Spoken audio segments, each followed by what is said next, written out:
Maintenant, c'est bon? Ah.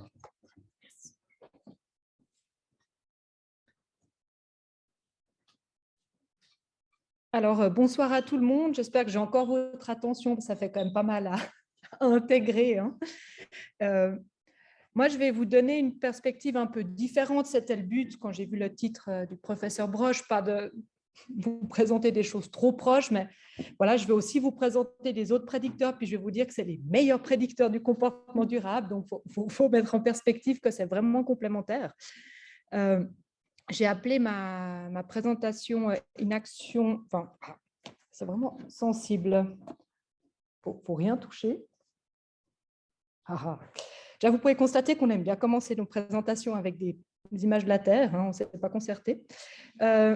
Et j'ai voulu appeler ma présentation de manière un peu provocante, les dragons sont-ils vraiment dans nos têtes? Parce que la discipline d'où je viens est sensiblement différente. Donc, bon, j'imagine la plupart d'entre vous ont des connaissances en psychologie, mais ce n'est peut-être pas le cas de tout le monde. Donc, comme vous l'imaginez, comme toute discipline, il y a beaucoup de sous-disciplines. Et moi, je suis psychologue sociale. D'ailleurs, en venant à pied ici, à pied, depuis l'arrêt de bus, j'ai réalisé que j'ai pris mon tout premier cours de psychologie sociale. J'ai découvert le terme il y a 20 ans, pas dans cette salle, mais dans celle d'à côté. Alors, j'ai l'impression d'être nouveau une étudiante. J'ai pris des cours là-dedans, mais il y a 20 ans. D'ailleurs, on n'avait même pas d'ordinateur. Les profs posaient des acétates. Voilà, alors là, je me suis sentie très vieille aussi, mais bref. Donc, la psychologie sociale, si vous ne connaissez pas, c'est une science qui a pour objectif de comprendre et d'expliquer le comportement des individus. C'est pour ça que c'est de la psychologie. On explique le comportement individuel, ce n'est pas de la sociologie, c'est de la psychologie, mais en tenant compte de la présence réelle, symbolique ou imaginaire d'autrui, des autres. Et comme vous le verrez, ça a vraiment un rôle à jouer dans la prédiction des comportements écologiques durables, etc. Quand on essaie de comprendre pourquoi une personne, elle agit de manière durable ou pas, on peut avoir la perspective du petit pion, comme je l'appelle, et on se demande pourquoi cette personne, elle n'agit pas de manière durable ou pourquoi elle agit au contraire. On peut voir le problème, on va dire, des deux côtés de la pièce. Beaucoup de recherches, la psychologie de l'environnement, c'est un énorme champ. Il y a beaucoup de publications et il y a déjà des articles qui font des résumés ou voire des méta-analyses pour essayer de mettre en perspective ces différents facteurs.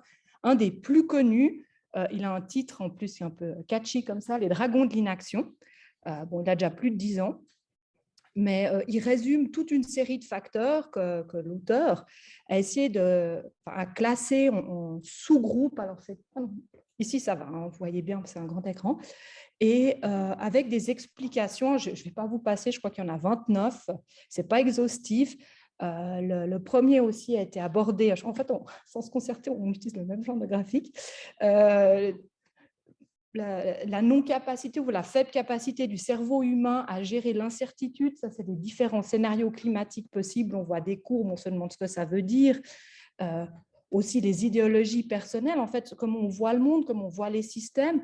L'auteur cite par exemple l'adhésion au capitalisme comme un frein à l'adhésion, à la mise en pratique de comportements durables. Un dernier exemple, on parle souvent aussi du fait de s'abstenir ou de diminuer sa consommation de viande comme un comportement durable. Et ce que l'auteur avance en citant des recherches, c'est que quand on veut adopter un nouveau comportement, on va passer en revue dans nos têtes tous les risques possibles et imaginables. Ok, j'arrête de manger de la viande, est-ce que je ne vais plus avoir de force physique? Est-ce que je vais avoir des carences, mais aussi des risques sociaux? Est-ce que certains membres de ma famille, des amis vont arrêter de m'inviter parce qu'ils ne sauront pas quoi faire sans viande, etc. Donc, notre cerveau, il évalue ça tout le temps. Et ça, ce sont toutes des explications extrêmement importantes pour comprendre la mise en pratique de comportements écologiques ou le fait que les gens en fait, sont un peu freinés, ces dragons qui nous empêchent d'agir, même si parfois on a envie d'agir. Moi, ce que j'aimerais vous décrire dans cette présentation, c'est une perspective complémentaire qui ne remet pas du tout en question ces dragons, mais qui existe bien sûr dans la littérature, mais qui est globalement moins présente, quand même, vu que c'est une très grosse littérature, elle est quand même bien là. Et c'est vraiment tout ce qui touche aux groupes, les groupes dans lesquels on est. Donc vraiment, je reviens à la psychologie sociale, c'est vraiment comprendre les groupes, comment les groupes nous poussent ou au contraire nous empêchent d'agir. Comme vous verrez, des groupes, ça peut être vraiment un groupe de 3 personnes qui vont prendre une bière ensemble ou une nation, des groupes énormes dans lesquels on ne connaît même pas tous les membres. Tout ce qui touche à justement l'influence des autres, c'est ce qu'on appelle l'influence sociale, et une méta-analyse en comparant plusieurs types d'interventions pour pousser au comportement écologique, à utiliser moins de ressources, a montré en fait que les interventions, elles marchent, ce qui est plutôt rassurant, mais celles qui ont une composante d'influence sociale, elles marchent un petit peu mieux que celles qui n'en ont pas. Donc, ça montre vraiment l'importance de considérer l'autre. Alors, comme je l'ai dit, l'autre, c'est qui? L'autre, ça peut être beaucoup d'autres personnes. Et pour cela, pour décrire les types d'autres qui peuvent nous influer, puis on en fait partie aussi, j'utilise ce schéma que je trouve, qui date maintenant. Je l'adore parce que dans la publication originale, il est dessiné à la main. Je trouve ça tellement mignon, en fait. Donc, je l'utilise tout le temps dans mes cours. On peut imaginer dans tout fonctionnement, et là c'est vraiment une vision ultra schématique de la réalité de toute situation d'influence, on peut imaginer 3 types d'entités ou de groupes qui s'influencent mutuellement. On a en haut, je ne sais pas si c'est du même côté, voilà. En haut, on a tout ce qui représente le pouvoir. Alors, ça peut être le pouvoir formel, un gouvernement. Dans l'université, on a le rectorat, le décanat, etc. Ça peut être aussi des groupes qui sont au pouvoir par leur présence économique. C'est tout ce qui représente une forme de pouvoir qui est institutionnel, économique, etc. Ensuite, dans les gens qui n'ont pas un rôle particulier, on va dire, qui leur donne un certain pouvoir, on a sur tout objet social, sur toute thématique politique, on a 2 types de groupes. On a ce qu'on appelle la majorité, ce qu'on appelle silencieuse, c'est ce que pensent la plupart des gens. Ensuite, on a des groupes minoritaires qui essayent de remettre en question cette norme, cette manière de penser générale. Et ça ne s'applique pas du tout qu'à l'environnement, ça s'applique à vraiment beaucoup de thématiques différentes. Et mon but maintenant, je vais essayer de ne pas dépasser le temps, j'ai tendance à pas mal parler, c'est de passer un peu en revue des recherches qui montrent l'importance de ce type d'influence, l'influence de la majorité, ce que la plupart des personnes font ou pensent, l'impact des minorités, donc des groupes qui remettent en question les normes, puis à la fin, parce que ça c'est moins le sujet de la psychologie sociale, quoique, il y a des choses aussi là-dessus, je vais un peu conclure avec quelques pensées ou quelques réflexions plus, on pourrait dire même morales ou éthiques en lien avec le pouvoir. Je vais commencer par la majorité silencieuse. Je sais pas où, ah voilà. Donc, c'est ce que pensent et font les autres. Alors, on appelle ça les normes sociales, en langage plus technique de mon domaine. Donc, ce que les autres font, on appelle ça la norme descriptive, ce que je vois autour de moi. Je vous regarde, sur Zoom, je ne vous vois pas, mais dans la salle, je vous vois, vous n'êtes pas en train de fumer dans la salle. Voilà. Ce que les autres disent, c'est la norme prescriptive, ce que les autres me conseillent de faire. Alors là, ce qui est vraiment très important à garder en tête, c'est que je ne parle pas de ce que les autres font objectivement ou ce que les autres font, ce que les autres nous disent objectivement, mais ce que je perçois. On est toujours dans le domaine de la psychologie. Je vois des gens écrire, si vous voulez, je vous offre volontiers le PowerPoint après. Ce que les autres...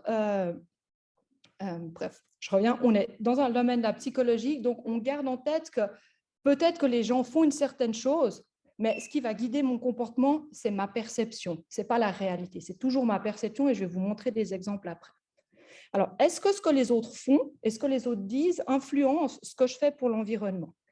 Un exemple aussi, là je vois qu'il y a des personnes qui ont suivi mes cours et doivent se dire, elle a un schéma parce qu'elle le montre tout le temps aussi, mais j'adore cette recherche parce que je trouve qu'elle résume bien. C'est une étude de terrain, une rue, il me semble en Hollande, où les chercheurs et chercheuses ont manipulé le nombre de détritus dans la rue. Une fois, la rue était propre. Une fois, la rue avait,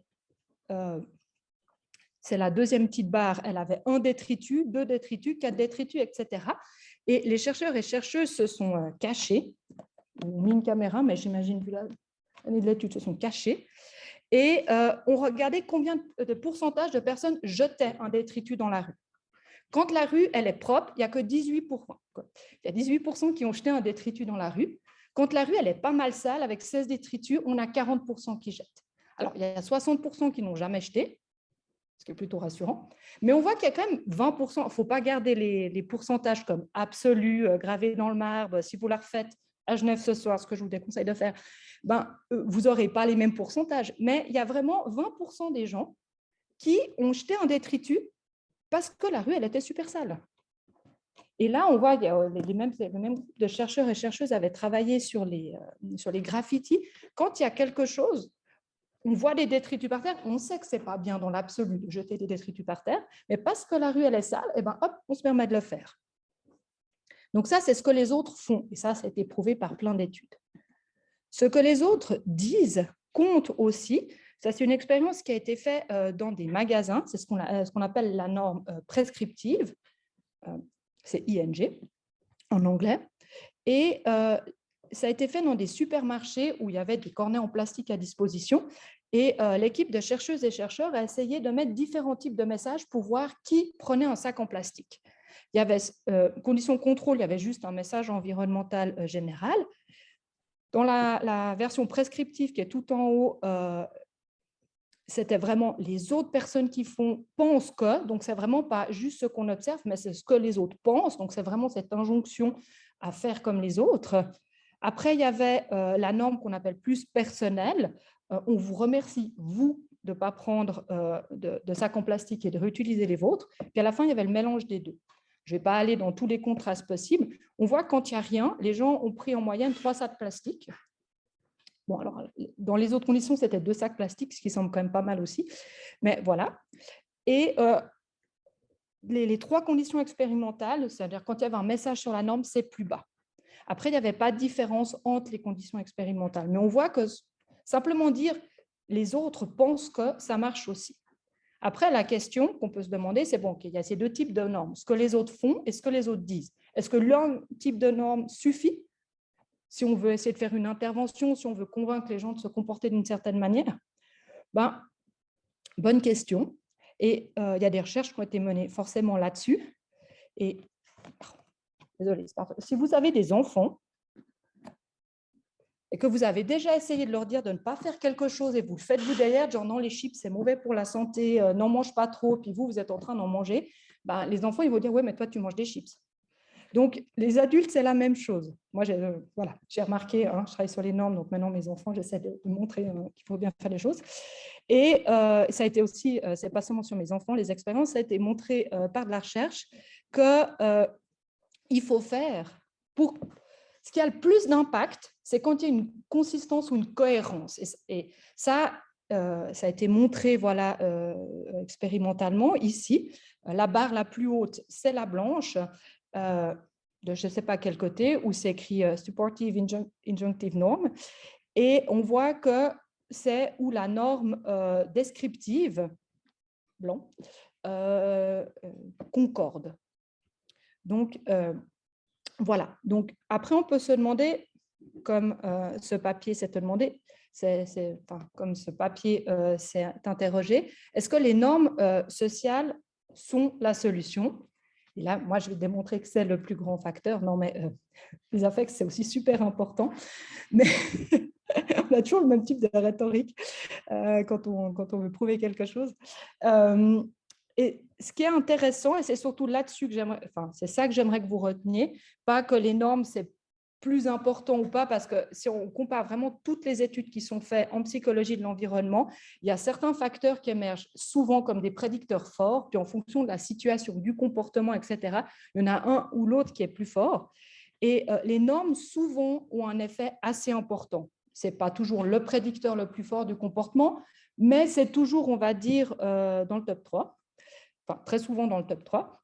Mais sur quoi j'aimerais attirer votre attention, ce n'est pas une compétition en facteurs, sur quoi j'aimerais attirer votre attention, c'est qu'en tout cas dans les pays de type individualiste, comme les pays occidentaux, on a tendance à sous-estimer l'effet de la norme. On a tendance à s'attribuer son comportement. Par exemple, avant, on allait en voiture au travail, on se met au vélo.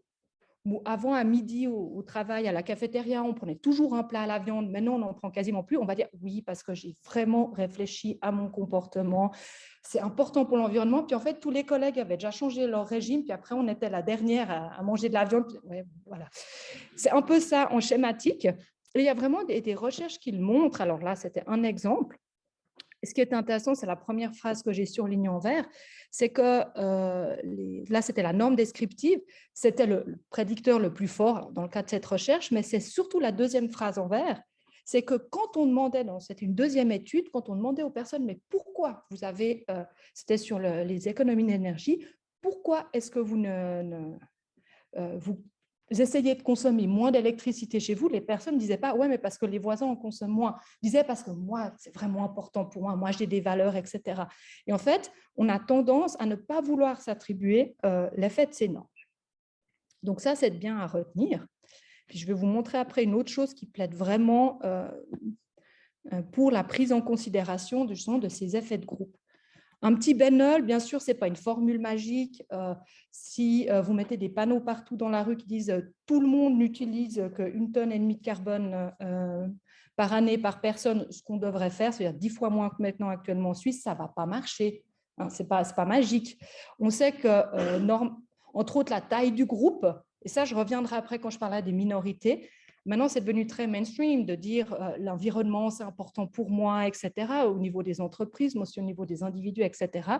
Mais si on réfléchit et si on suit les recommandations des scientifiques, notamment du GIEC, en tout cas pour la situation suisse, on devrait couper nos émissions par 10. Imaginez votre vie qui émet 10 fois moins. Donc, c'est quand même des changements de vie relativement radicaux.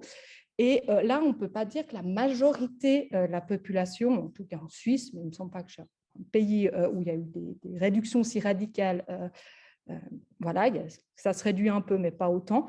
Donc, voilà, il faudrait vraiment qu'on ait une grande taille, enfin un groupe d'une taille importante pour pouvoir amorcer vraiment des changements. Aussi le groupe de référence, parce qu'il faut pouvoir s'identifier à la source de la norme. Si c'est quelqu'un... Bon, enfin, ça c'est des choses qui sont extrêmement connues aussi en psychologie sociale dans le domaine de la persuasion. Le même message, il y a des personnes qui sont sensibles à l'environnement, mais qui ne supportent pas certains courants politiques. Entendre parler quelqu'un qui est d'un courant politique qu'elle n'aime pas, ils ne vont même pas écouter le message. Et ça va, c'est autant de gauche que de droite. Hein. Il faut pouvoir s'identifier au groupe pour amorcer le changement. Donc souvent, ça c'est un ressort, alors je fais un petit détour, mais qui est beaucoup dans le marketing, et ça a beaucoup été discuté notamment dans le cadre de la campagne politique qui a précédé le vote sur l'interdiction des pubs pour le tabac pour les enfants, qu'il y a quand même des groupes commerciaux qui visent certains types de la population par les publicités, en activant des messages positifs, etc. Puis il y a clairement, voilà. Donc, quand on s'identifie à un groupe et que ce groupe rentre dans un comportement vertueux pour le climat, on a plus de chances de le suivre. Donc voilà, c'était pour mettre un peu un bémol. Bien sûr, en disant que ce n'est pas magique. Et après, pour conclure cette partie sur les normes, il y a vraiment une chose qu'il faut garder en tête sur cette partie sur la majorité, donc ce qu'on perçoit les autres, que font-ils, que font-elles les autres? Au début, je vous ai dit, ce qui compte, c'est pas ce que font les autres, mais c'est ce qu'on perçoit des autres. Et ce qu'on perçoit des autres, ce n'est pas forcément la réalité. Et c'est ce que des chercheurs et chercheuses ont appelé l'ignorance plurielle. Et si c'est quelque chose qui vous intéresse, je vous conseille vraiment cet article que je trouve vraiment intéressant en termes de réflexion sur comment on perçoit les problèmes climatiques et l'action climatique. Et ce qui est montré dans cette recherche, en fait, et ça a été testé sur plusieurs variables différentes, là je vous montrais la volonté de vouloir parler ouvertement du changement climatique, elle varie en fonction de si on pense que les autres se font du souci. Et ce que ces auteurs et autrices mènent en avant, c'est qu'on a une tendance vers ce qu'ils appellent la spirale du silence. On a tendance à sous-estimer à quel point les autres se font du souci pour le climat. Du coup, on va s'auto-censurer en disant « non, mais si je ramène encore l'histoire du climat ce soir, je pense que les autres vont craquer ». Et ça a été prouvé expérimentalement. Ces auteurs et autrices ont fait 2 études, une où c'était juste à quel point vous pensez que les autres se font du souci pour le climat, etc. Puis dans la deuxième étude qui est présentée là, ça a été manipulé, vraiment de dire les autres ont tendance à se faire du souci pour le climat versus pas. Et on voit vraiment que pour les personnes qui sont vraiment du souci, c'est les very concerned, on voit que penser que les autres se font aussi du souci, ben, voilà, il y a une plus grande volonté de parler en public ou d'oser parler du climat et vice-versa. Les personnes qui pensent que les autres, en fait, s'en fichent du climat, ben, elles vont se sentir aussi plus poussées et en parler, mais pas dans un sens il faut faire quelque chose, mais plutôt le changement climatique, c'est pas important, on en parle trop, etc. Donc, les normes, ça marche dans les 2 sens. Ça peut vraiment pousser le comportement et d'un autre côté, ça peut restreindre ou au contraire que des personnes, par exemple, qui remettent en question le discours scientifique, qui pensent qu'on exagère, que tout est politisé, etc., ça peut vraiment les pousser à s'exprimer. Donc, c'est vraiment notre perception de ce que pensent les autres. Donc, voilà. Ça, c'était la partie sur les normes qu'on dit majoritaires. Et ce que j'ai déjà dit avant, mais que je vais répéter là, si on réfléchit vraiment en tant qu'individu, mais aussi en tant que société, pour la personne, je ne sais pas si elle est encore là, qui a posé la question pour le côté sociétal, si on réfléchit à ce qu'on doit faire pour pouvoir rester dans les limites planétaires, c'est quand même des changements relativement drastiques. Et ça, actuellement, tout autant au niveau des entreprises, des sociétés, des gouvernements, des individus, ce n'est pas la majorité des gens. Donc, on peut considérer qu'il est devenu très normatif actuellement, en tout cas dans beaucoup de cadres, de parler du climat, de montrer qu'on fait quelque chose pour, mais ça ne veut pas forcément dire qu'on fait assez. De nouveau, ce n'est pas normatif ce que je vous dis. Si on prend vraiment les recommandations scientifiques et si on veut atteindre la neutralité carbone quand on souhaite l'atteindre, etc., il y a quand même des gros changements. Donc, on peut considérer que c'est plutôt actuellement une position minoritaire. Et ça, c'est quelque chose qui a aussi beaucoup été étudié en psychologie sociale et moins directement dans le cadre du changement climatique, ce qui est assez interpellant si on pense vraiment que c'est plutôt une position minoritaire maintenant de dire non, mais là, il faut vraiment qu'on change beaucoup de choses dans notre manière de fonctionner en tant que groupe et en tant qu'individu. Alors, ça commence à émerger la littérature sur ces influences minoritaires. Et dans cet article qui vient de sortir, je crois il y a 1 ou 2 mois que j'ai trouvé, c'est un résumé de l'idée de OK, maintenant les gens qui sont prêts à rentrer en tant que, comme je dis, en tant qu'individu, en tant que groupe, dans les changements nécessaires, ça considère une minorité. Est-ce que cette minorité peut avoir de l'influence? Parce que tout ce que je vous ai présenté avant, ça plaide pour qu'il n'y a que les majorités qui changent les choses. Il faut que la plupart des gens s'engagent dans un comportement pour que les autres suivent. Mais actuellement, on n'est pas dans la plupart. Alors, ce qu'argumentent ces auteurs et autrices sur la base d'un certain nombre d'études qui ont été faites, c'est qu'il ne faut pas désespérer et que les minorités ont aussi une influence. Premièrement, parce qu'elles peuvent changer les normes, malgré tout, même si c'est une minorité. J'ai même trouvé un papier, je crois que c'était dans Science, qui montrait qu'il fallait être 25%. C'était super précis, c'était une simulation. Alors, je ne sais pas s'il y a un chiffre absolu, mais vraiment l'idée que ces 2 personnes s'appuient parle beaucoup de régime alimentaire, moins carboné, donc avec moins de viande, moins de produits animaux, etc., en disant qu'il y a peut-être 15-20 ans, c'était ultra minoritaire d'être végétarienne ou végane, que maintenant, ce n'est pas majoritaire, mais c'est quand même de plus en plus visible et croissant, alors qu'avant, c'était vraiment quelque chose de très, très rare. Maintenant, en tout cas, dans certains groupes sociaux, c'est devenu pas majoritaire, mais en tout cas plus accepté. Et c'est des comportements pratiqués par plus de personnes. Donc, ces 2 auteurs et autrices disent, d'un côté, la norme, elle change, mais un petit peu. Voilà. Est-ce que c'est assez vite? Voilà, c'est aussi la question que ces 2 personnes posent. Et l'autre chose, et c'est là que j'aimerais décrire là pendant un petit moment, c'est qu'on sait que les minorités, quand un petit groupe de personnes commence à rompre le consensus, à agir différemment que la majorité, elle fait ce qu'on appelle induire un conflit socio-cognitif. Qu'est-ce que c'est un conflit socio-cognitif? C'est, dans notre tête, nous faire réfléchir. Ce n'est pas seulement un conflit dans le sens de conflit social, mais c'est vraiment quand un groupe commence à se comporter de manière inattendue, puis à revendiquer quelque chose de très différent de ce qu'on a fait jusqu'à maintenant, ben, ça nous fait réfléchir. Ça ne veut pas dire que ça change tout de suite notre comportement. L'exemple que je prends souvent, c'est, par exemple, typiquement, des actes de désobéissance civile non violents sont des actes minoritaires.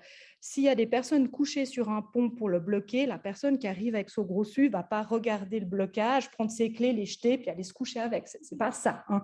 Mais ça fait réfléchir. Et ça, c'est tous les mécanismes qui sont derrière ces comportements minoritaires. On sait que la minorité... Désolée hein, pour les gens sur Zoom, moi j'ai des preuves techniques ici.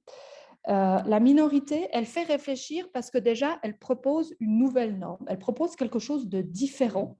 Et là, c'est très important que les groupes minoritaires se comportent de manière consistante sur le plan synchronique. Ça veut dire, même si une minorité, c'est 4 personnes, que ces 4 personnes soient cohérentes entre elles et puis ne se tirent pas dans les pattes, en gros, mais aussi de manière diachronique. C'est-à-dire à travers le temps, de ne pas changer trop de position, parce que ça fait perdre cette influence.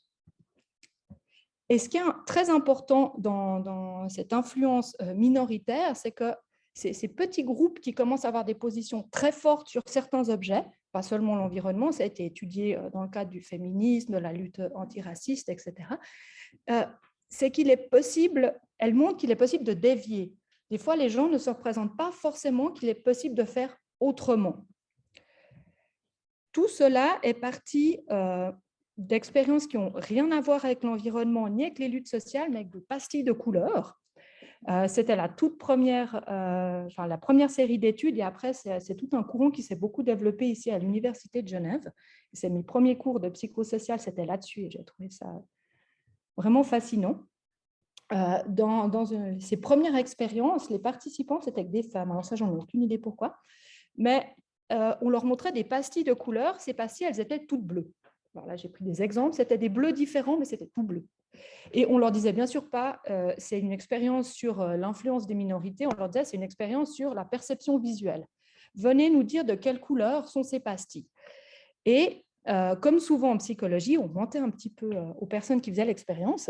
Puis en fait, il y a 2 personnes dans la salle qui n'étaient pas des vraies participantes. C'était des actrices qui étaient, parce que c'était payé, j'espère, pour jouer un certain rôle. Et en fait, leur rôle, c'était de temps en temps dire vert. Alors que ce n'était clairement pas. Ils avaient fait des pré-tests, il n'y a personne qui voyait du vert sur aucune pastille. Puis les personnes n'étaient pas daltoniennes ou autres. Tout le monde disait bleu, et puis les 2 minoritaires, je crois qu'il y en avait 4 ou 6 autres, 4 autres, elles faisaient vraiment l'expérience. Et ce qui a été trouvé, alors de nouveau, c'est un pourcentage, il ne faut pas penser que si vous faites la même chose aujourd'hui, vous allez avoir le même pourcentage, mais quand la minorité, elle était consistante, comme j'ai dit, quand les 2 de la minorité, elles disaient vert en même temps, et surtout, elles ne se critiquaient pas entre elles, et puis de temps en temps, elles disaient vert, et ben, quand même, 9% des réponses, donc presque une fois sur 10, les personnes disaient vert, alors que c'était clairement du bleu. Et ce que les chercheurs et chercheuses ont fait, c'est à la sortie, c'est interroger les personnes puis leur demander vraiment, mais pourquoi tout d'un coup vous avez dit vert? Et puis les personnes, elles ne disaient pas, ah, mais moi j'ai dit pour dire comme les autres, ce qui est l'effet de la norme majoritaire ou le conformisme. C'était plutôt, ouais, mais je trouvais quand même étrange que ces personnes elles disent quelque chose de totalement différent. Alors j'ai commencé à réfléchir sur la couleur. Et c'est ça, en fait, l'influence minoritaire qui induit ce conflit socio-cognitif. Ça ne veut pas dire qu'on change d'avis tout de suite. Alors là, c'est un truc très basique, un bleu-vert, mais qu'on réfléchit. Et dans le cadre des grands mouvements sociaux, et notamment de la désobéissance civile, qu'elle soit pour le climat ou pour d'autres causes sociales, politiques, ça a été étudié de manière systématique par des équipes de chercheurs et chercheuses dans ce papier qui vient d'être publié en 2021. La version finale, c'est en 2021. Une équipe a regardé dans des mouvements très différents. Alors, ce n'était pas lié au climat, mais il y avait Black Lives Matter, des mouvements qui avaient des formes de désobéissance pour revendiquer plus de droits ou pour critiquer des situations injustes. Et on comparait vraiment le fait d'avoir des approches non normatives. Non normatives, ça veut dire justement qu'on viole ce consensus, qu'on n'est pas en train de faire ce qui est attendu. Ça veut dire que ça peut être illégal, bloquer un pont, c'est illégal, ou alors qui est qui est complètement contraire aux habitudes. Par contre, ils ont aussi comparé, et donc ils n'ont pas fait vraiment des actes violents, attention, on n'a pas le droit, c'était chaque fois des vignettes, des coupures de journaux, etc., des histoires à lire. Et les auteurs et autrices ont aussi fait varier le niveau de violence. Des fois, c'était des actes violents et des fois, c'était des actes non violents. Et ce qui a été démontré, je crois que c'est une série de 5 études, ouais, c'est que quand les minorités se comportaient de manière non normative, elles avaient plus d'impact. Par contre, si elles se comportaient de manière violente, elles rompaient trop le consensus, entre guillemets, et là, il y avait un effet de backfire, ça ne marchait pas. Par contre, ce qui fait réfléchir, en termes de conflits socio-cognitifs, c'est que les actions non normatives, elles avaient plus d'influence que les actions dites normatives. Donc, le fait de faire rompre ce consensus, de se comporter de manière inattendue par rapport à la loi ou par rapport à la norme, si c'était non violent, ça avait un impact. Et du coup, comme des actions de désobéissance civile liées au climat ont été initiées dans divers pays, dont la Suisse, où ça a été beaucoup médiatisé, dans différents pays, alors là, c'est 2 fois aux États-Unis, des chercheurs et chercheuses se sont posé des questions sur le fait de rentrer dans des actions de type non normative. Alors, le premier, c'est de Sui, mes collègues, ce n'est pas des actions non normatives, dans le sens c'était des manifestations, ce qui n'est pas non normatif. Par contre, c'était le fait que c'était initié par des scientifiques, ce qui est moins habituel, entre guillemets. C'était les marches pour la science qui ont lieu dans divers pays, dont fortement aux États-Unis. Et puis, l'autre papier, c'était plus sur des actes de désobéissance civile. Et dans ces cas, on retrouve toujours aussi cette idée que agir de manière non normative fait réfléchir les gens. Ça ne fait pas tout de suite forcément agir, mais ça induit en fait cette réflexion. Donc voilà, je retourne à mon petit triangle de base. Il ne me reste quasiment plus rien, ne vous inquiétez pas, je ne vais pas partir sur toute une description du pouvoir. Si je dois résumer ici, il y a vraiment 2 forces d'influence sociale qui marchent, pas seulement pour le climat, mais pour d'autres choses. Il y a un pouvoir de la majorité, de la norme, de ce qu'on perçoit, ce qu'on entend, les attentes qu'on perçoit des autres. Et c'est un peu, il faut voir les choses à long terme. Ça, c'est souvent des expériences qui sont faites à court terme. On teste l'impact d'une manière d'agir, etc. Est-ce que c'est mieux de faire une manif légale ou un acte illégal, etc. Faut voir qu'avec le temps, et ça, ce papier, si je reviens là, si ça vous intéresse, je crois qu'il fait 3 pages et il résume très bien ce propos, c'est que en fait, pour faire changer la norme, il faut un équilibre ou plutôt une succession des deux. Des minorités se mettent à produire des actes surprenants, non normatifs, qui induisent ce conflit socio-cognitif, qui amène à un peu plus de comportements durables. Par exemple, l'exemple de la viande, où avant c'était vraiment quelque chose d'atypique d'arrêter de consommer de la viande, ou en tout cas dans les pays occidentaux, où maintenant ça commence à être pas mal thématisé et on voit un changement de comportement. Ce n'est pas encore la majorité, mais on n'est plus dans du conflit socio-cognitif. Enfin, ça dépend les cadres, mais si on dit simplement « Ah, est-ce qu'il y a une option végétarienne au restaurant ?» on ne nous regarde plus comme si on était en train de demander des choses extraordinaires. Voilà. Donc, on est plus dans un changement normatif. Mais bien sûr, ça dépend encore des cadres. Hein. Et en fait, on peut imaginer le changement social comme vraiment un équilibre entre les deux. Certains groupes performent des actions collectives qui font réfléchir une certaine partie de la population. Il n'y a pas tout le monde, il y a des gens que ça irrite et puis on ne va pas changer leur avis. Hein. Et puis, ça permet à plus de personnes de changer des comportements, qu'ils soient individuels, collectifs, etc. Et on peut arriver à des changements sociétaux avec cet équilibre entre les deux. Il ne faut pas les voir comme des forces contraires. Après, toujours la question, c'est on devrait changer très vite les comportements humains, et ça me permet de faire le lien avec la fin. Est-ce qu'on va y arriver uniquement par l'action des individus? Alors ça, c'est une question qui est éthique, politique, morale. Ce n'est pas en tant que psychologue que je peux y répondre avec mon avis personnel, mais par contre, quelques éléments peuvent venir de recherches faites en psychologie ou en sciences de l'environnement sur l'importance ou non d'avoir un pouvoir qui met en place des régulations plus strictes, je ne sais pas si strict c'est le moment, mais des régulations pour l'environnement.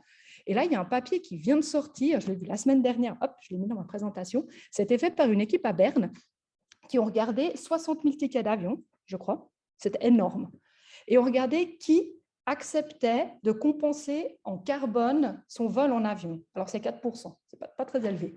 Donc là, on voit aussi des limites de l'action individuelle, telle que se basant sur, on guillemets, la bonne volonté. Et ça, c'est discuté depuis longtemps et ça fait complètement écho. Je ne sais plus si la personne est là, parce que moi, j'étais devant, je ne me suis pas retournée. Mais la question de l'individualisation, et donc là, on quitte le champ de la psychologie, c'est un papier qui a été écrit en 2001 et je trouve qu'il résume beaucoup de choses. Est-ce qu'on peut vraiment faire croire aux individus qu'en rentrant dans des comportements individuels, on va sauver le monde? Je vous laisse formuler votre réponse pour vous-même. Mais c'est quelque chose qui a aussi été abordé dans des textes récents en psychologie. Ça, c'est un papier qui a été publié l'année passée dans l'American Psychologist, donc une bonne revue, et où le groupe d'auteurs et autrices mettent vraiment le doigt sur une forme, moi, ce que je trouve, de réconciliation des différents courants de la psycho, en disant que c'est important de comprendre, comme exactement l'a dit le professeur Broch, c'est vraiment important de comprendre pourquoi l'individu agit pour le climat, pourquoi certains et certaines n'agissent pas du tout pour le climat, mais il faut dépasser aussi ça, il faut le contextualiser, et bien sûr, on ne peut pas, je pense vraiment dire la même chose, mais on peut pas le faire, on ne peut pas être spécialiste de tous les domaines. Par contre, on peut plus collaborer avec d'autres domaines et surtout, on peut plus intégrer, en tant que chercheurs et chercheuses, les résultats de nos propres recherches. Et ce que disent Nielsen et collègues, c'est vraiment que la psycho de l'environnement s'est beaucoup focalisée sur le rôle de l'individu en tant que consommateur et consommatrice, pas dans un magasin, mais de manière générale. Je prends l'avion versus le train, j'achète un sandwich au jambon versus vegan, etc. Et qu'en fait, on a plein d'autres rôles dans la vie et que, et ça, c'est un papier, à mon avis, qui est publié dans Science, Nature, un des deux. Je l'utilise tout le temps aussi dans mes cours. Hein. Et je trouve qu'il résume vraiment, je le mets soit toujours en premier ou en dernier, vraiment l'impact de la psychologie et pourquoi la psychologie de l'environnement, c'est fondamental pour comprendre comment changer le système. Et c'est un papier aussi, l'auteur s'appelle Amel, j'ai oublié la référence, mais c'est tout un groupe qui a écrit et qui, ce n'est pas une recherche appliquée, enfin une recherche concrète, c'est un résumé de plein de recherches existantes. Et ces auteurs et autrices proposent ce graphique que je trouve très parlant. Si on s'intéresse qu'à l'individu, on risque d'avoir un impact, mais l'impact risque d'être petit. Si on veut avoir l'impact le plus grand pour sauver la planète, il faut tout changer. Il faut changer les normes, il faut changer le système, il faut changer toute la manière dont on perçoit, donc tous les imaginaires. Mais ça ne se fait pas comme ça. C'est juste dantesque comme tâche. Mais ça met en avant l'importance de la psychologie et de comprendre le fonctionnement humain, parce qu'au centre de tout ça, il reste l'humain. Dans ce papier, il commence par une phrase que je trouve un peu triste. On dit, ces auteurs et autrices disent, on ne devrait pas parler de problèmes environnementaux, on devrait parler de problèmes humains, parce que le problème, il n'est pas environnemental, il est humain. Et donc, la psychologie, c'est quoi? C'est la science de l'humain. Donc, ce qui est intéressant, c'est qu'en dans les sous-disciplines de la psychologie, c'est qu'on peut s'intéresser vraiment au fonctionnement dans la tête de la personne, d'où le titre de ma présentation, mais on peut aussi s'intéresser aux individus dans leur sphère personnelle, dans leurs réseaux sociaux, dans leur rôle organisationnel. Pourquoi une personne, tout d'un coup, elle décide en tant que chef de service, en tant que directrice d'une agence, d'utiliser l'autorité, donc le coin du triangle, et de dire, bon, maintenant, dans cette entreprise, on ne prend plus l'avion. Aussi, tout ce qui touche au public, la création de nouvelles lois, tout le fait de voter, aussi de manifester, et tout ça, finalement, c'est comme des individus qui le font. D'où l'importance de la psycho de l'environnement et d'intégrer ces diverses sphères. Et puis, comme ça a été très bien résumé avant, on ne peut pas être spécialiste de toutes les sphères à la fois parce que nos semaines auraient beaucoup trop d'heures. On doit se spécialiser dans une de ces sphères. Et c'était un peu le lien entre nos deux présentations. On peut étudier différents niveaux d'antécédents au comportement durable. Et c'est en les intégrant et en les mettant en perspective qu'on arrivera à proposer des interventions, à continuer en fait de contribuer à la lutte contre le changement climatique. Donc voilà, je me suis un peu emballée sur la fin. Si vous voulez, mais ma présentation, vous m'écrivez un mail, je vous l'envoie volontiers. Et puis, si après cette présentation, vous avez des questions qui vous reviennent, vous pouvez toujours me contacter. Moi, ça me fait toujours plaisir d'en parler.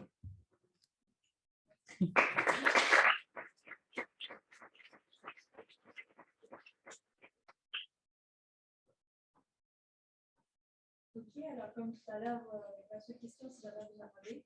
Sur Zoom aussi. J'arrête de partager. Alors, il y a des gens qui écrivent des choses, mais je ne sais pas si c'est... Ok, d'accord.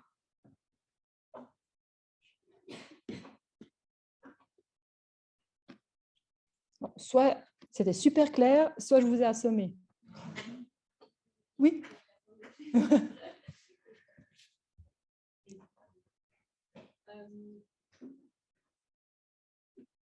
me demande si vous savez s'il y a des recherches qui ont été faites, par exemple, pour savoir pourquoi, j'ai vu que vous avez des images d'extinction de données, et du coup, pourquoi, par exemple, pourquoi ces personnes s'engagent, pourquoi ces personnes s'engagent dans les actes, alors, il y a des recherches, parce que ça, on en a peu parlé, on a beaucoup parlé de comportement durable de manière générale, mais un comportement durable, ça peut être décider de ne pas prendre une tasse en carton à la cafétéria, et ça peut être s'attacher à un pont, ça peut être rentrer en politique. Non, mais comportement durable, c'est très large. Il y a beaucoup de recherches, par exemple, pourquoi on consomme moins d'électricité à la maison, pourquoi tout d'un coup on switch pour de la mobilité douce, etc. Mais il y a aussi beaucoup de recherches sur l'engagement politique, l'engagement militant. Et par exemple, il y a le rôle des émotions qui joue un rôle. Le rôle, par exemple, de la colère. La colère, c'est un prédicteur du comportement. On revient aux émotions. Mais, la peur, ça peut paralyser, mais ça peut, par rapport au comportement collectif, là je parle, il y a des recherches plutôt mitigées sur la peur. Par contre, la colère, la tristesse, ce sont des forts prédicteurs, et le fait qu'on n'ait pas d'espoir ou qu'on ait de l'espoir, et aussi notre perception du système.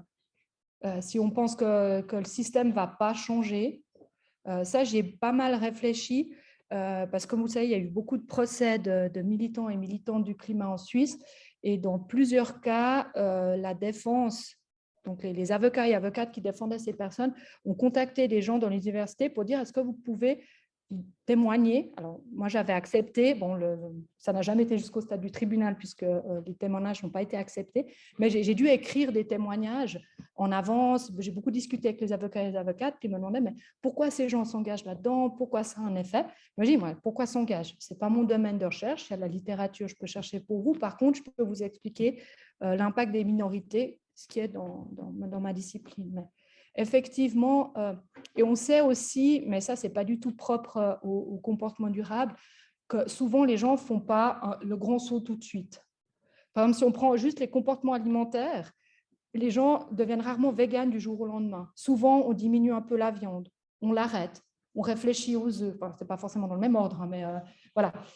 Souvent, c'est pas... Donc, on peut imaginer, mais voilà, ce n'est pas une étude, enfin, c'est toujours des moyennes, etc., que des personnes ont essayé certaines choses pour lutter, puis ont remarqué qu'en fait, voilà, il n'y avait pas ce qu'on appelle un sentiment d'efficacité fort, voilà, l'impression en fait que ça ne servait à rien, donc s'engage dans d'autres formes. Après, comme tout mouvement militant et tout groupe, il y a aussi des normes de groupe qui se construisent et qui s'entretiennent. Enfin, je ne le lis pas de manière négative, hein. Donc ça, c'est aussi en socio et en psychosocial, il y a vraiment beaucoup de choses sur pourquoi des groupes arrivent à commettre, enfin, c'est très négatif, mais je ne vais pas le dire de manière négative, mais à s'engager dans des actes qui peuvent amener à des condamnations légales. Il y a aussi des choses qui se passent à l'intérieur des groupes qui fait qu'un individu seul a moins de probabilité de le faire que dans un groupe ou se sentant soutenu par un groupe. Mais là, il y a pas mal de choses là-dessus. Alors, sur le climat, mais aussi, ça, c'est des choses qui sont connues depuis longtemps.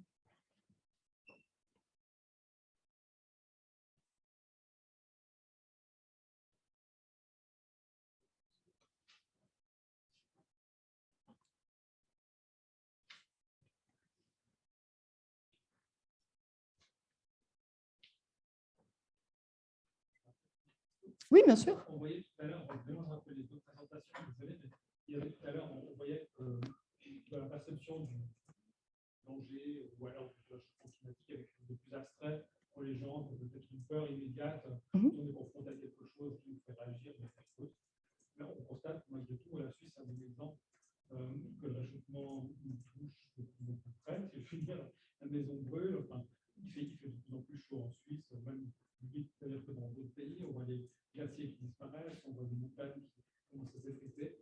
Est-ce que vous avez l'impression peut-être que l'empathie pourrait être quelque part quelque chose qui pourrait amener ou être un bon indicateur qui pourrait stimuler les gens finalement à agir. Alors, on voit aussi quand il y a des victimes de catastrophes naturelles, et puis on voit les collectes de dons, elles sont très importantes, beaucoup plus que quand il s'agit de conflits politiques ou d'insécurité. Est-ce que l'empathie, c'est quelque chose, c'est une piste qui peut être intéressante? Je vérifie juste que la question elle est bien écrite dans le chat. Voilà. Ouais. Alors là, ce que vous dites, ça fait référence à d'autres théories de la psycho de l'environnement, parce qu'il y en a vraiment. Enfin, il y a beaucoup de théories qui expliquent ça, c'est notamment celle de la distance psychologique. Ce n'est pas la distance réelle d'un objet, mais c'est son niveau de construit cognitif qui nous fait agir, et son niveau d'abstraction notamment, plus que la réalité. Là, je ne vais pas trop rentrer là-dedans. Par contre, après, c'est une question ouverte, mais oui, en Suisse, on voit les effets, mais est-ce que c'est la même chose que d'avoir la forêt qui brûle derrière chez soi? On n'est quand même pas, en tout cas dans nos perceptions humaines, dans un danger immédiat.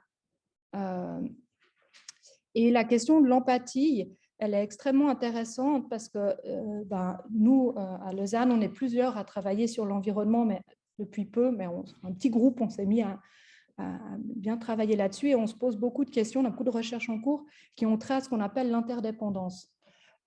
Parce qu'en fait, le changement climatique, c'est un mot qui est utilisé beaucoup maintenant, c'est un problème d'injustice climatique.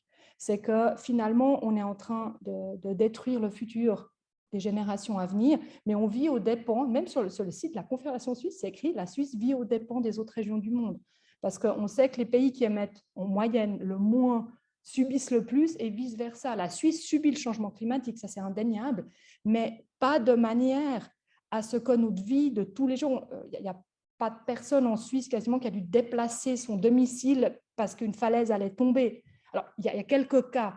Je sais qu'il y a Kandersteg où il y a un petit problème pas bon pour le tourisme, visiblement, ça peut tomber, la montagne. On commence à en parler, mais on n'est pas du tout comme une île du Pacifique qui va être engloutie. Et il y a des recherches, il y a déjà des choses publiées, et nous, on travaille aussi beaucoup là-dessus, sur cette impression, en fait, il faut que de comprendre les interdépendances liées au climat, et que finalement, on peut essayer de dire aux personnes, en Suisse, ça va être la cata dans 30 ans, dans 20 ans, etc. Ça marche sur une partie des gens. On a vu, la peur, c'est un levier, mais pour certaines personnes, ça fait même des effets contraires. Et certaines personnes sont aussi touchées par des messages justement plus d'identification globale. On ne le fait pas que pour nous, pour notre petit pays, enfin je dis mon petit pays, c'est la Suisse, mais on le fait pour le monde entier. On le fait. Il y a même des expériences qui induisent vraiment la vision de générations futures et les gens sont plus prêts à s'engager.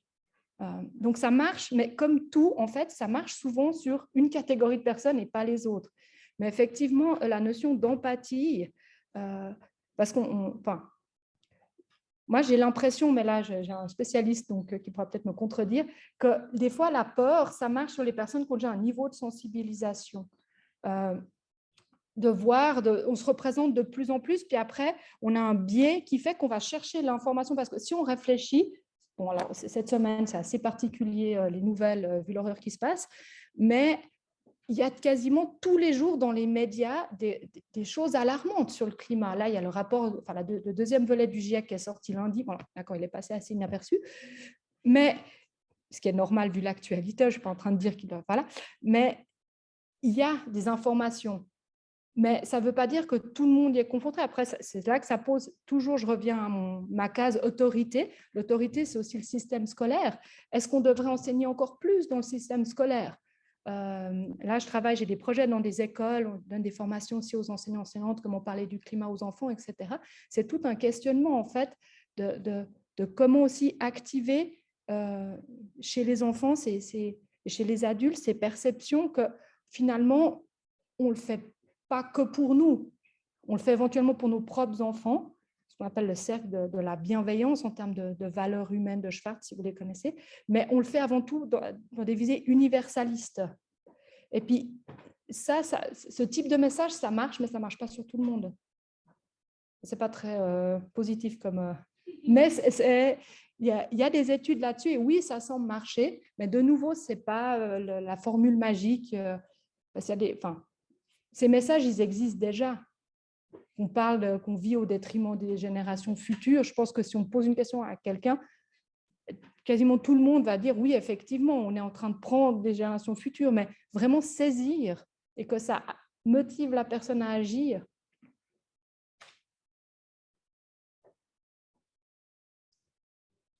Oui, oui, je vais la lire. Nous savons que l'éco-anxiété est un état émotionnel et psychologique partagé par une majorité en Occident et pourtant les comportements de changement ne se font pas plus vite. Comment la psychologie sociale et environnementale répond à ce constat? Après, l'éco-anxiété, de ce que je connais, c'est vraiment un champ émergent. Enfin, la question, c'est est-ce que c'est être inquiet ou être anxieux? S'il y a des gens qui font de la psychoclinique ici, vraiment, l'anxiété, c'est quand on ne peut plus fonctionner. Et je ne pense pas qu'on est dans une situation... Alors, il y a beaucoup de gens qui se font beaucoup de soucis pour le climat, mais qui sont encore capables d'aller travailler, qui ne se mettent pas à faire des crises de panique, etc. L'anxiété, c'est vraiment un terme en clinique. Et il y a des gens qui étudient ça. Par contre, le fait de se sentir anxieux, de ne pas se sentir à l'aise, voilà, c'est quelque chose, effectivement, je pense que vous avez vu ces résultats d'une étude du Lancet sur, je crois, 10 pays où près de la moitié des jeunes, c'était des ados, reportent quand même des émotions très négatives par rapport au climat. Donc, on voit que c'est quelque chose qui est croissant. Et il y a beaucoup de recherches actuellement là-dessus, mais il ne faut pas... Enfin, faut distinguer vraiment le problème, en guillemets, j'aime pas le mot problème, mais le trouble psychologique anxieux qui aurait pour cause, substrat, on va dire, la crise climatique, d'une émotion, d'une inquiétude, d'une croyance. Et je ne pense pas qu'on est encore dans un état où les gens arrivent plus à se lever le matin à cause du changement climatique. Peut-être qu'il faudrait, mais on n'est pas là. Oui? Par rapport à l'éco-anxiété, je ne suis pas une experte, mais j'anime des ateliers par rapport à ça et du coup, je suis en contact avec pas mal de personnes qui se disent éco-anxieux. Je pense qu'effectivement, le terme est défini de manière légèrement différente que l'anxiété clinique. Oui. C'est juste que là, actuellement, d'ailleurs, je crois qu'il y a une recherche à l'Université de Lausanne pour essayer de définir qu'est-ce que l'éco-anxiété. Et je pense que c'est vraiment encore pas forcément défini. Et ça oscille entre une inquiétude qui est en fait normale. Et vous êtes sans d'être éco-anxieux parce que c'est effectivement quelque chose d'assez fou qui se passe. Et une éco-anxiété qui serait pathologique. Je n'ai pas l'impression qu'en tout cas le terme qui est utilisé dans les ateliers ou en général, ce soit la manière pathologique. Oui, effectivement, ça c'est important de faire cette distinction aussi, même pour les personnes. Moi, je ne suis pas clinicienne du tout, mais j'ai une de mes mémorantes en psychoclinique, là, elle mène toute une série d'entretiens avec des thérapeutes pour leur demander qu'est-ce que c'est pour vous l'éco-anxiété, comment vous la traitez, etc. Parce que ce n'est pas un terme qui est dans le DSM pour l'instant. Donc, voilà. Et ce mot, il est utilisé à différents niveaux. Et effectivement, le fait de vraiment se faire du souci, puis d'y penser quand même plusieurs fois par jour, c'est récurrent, ça, je pense que c'est répandu, effectivement. C'est ce que dit... ah non, ça, c'est ce que dit Robin. Alors, il y a quelqu'un qui transmet une étude de l'ADEME, qui est un organe français, en fait, sur les différentes sphères sociales, professionnelles, etc. Donc, je ne sais pas si après, vous voulez partager les sources ou... Ouais, au cas où, mais ce n'était pas une question.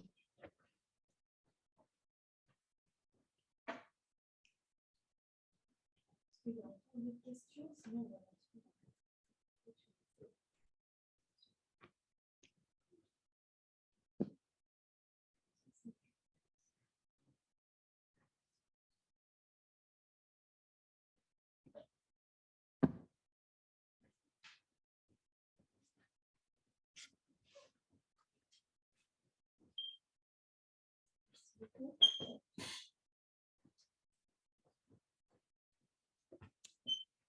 Ok, alors s'il n'y a plus de questions, en tout cas, merci beaucoup déjà à nos deux invités d'avoir fait le chemin, d'avoir pris le temps de venir ce soir, venir de Lausanne, ou trouver en tout cas du temps dans son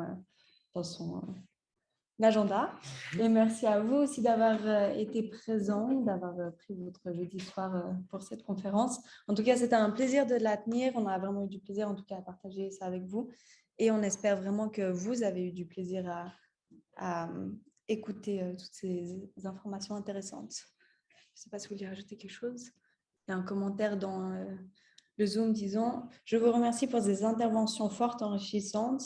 Est-ce possible de recevoir par mail l'enregistrement de la conférence ainsi que la diapo de M. Broche, s'il vous plaît?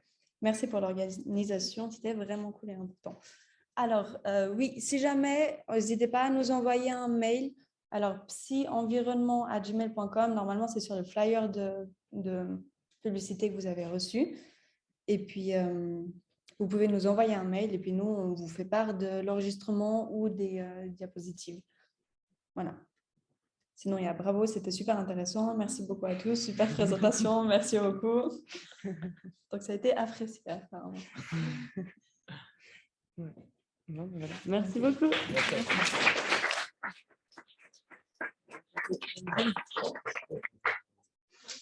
je pense.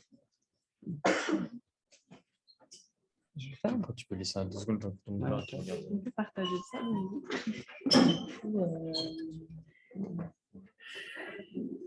Puis, utile de mettre nos cours en option.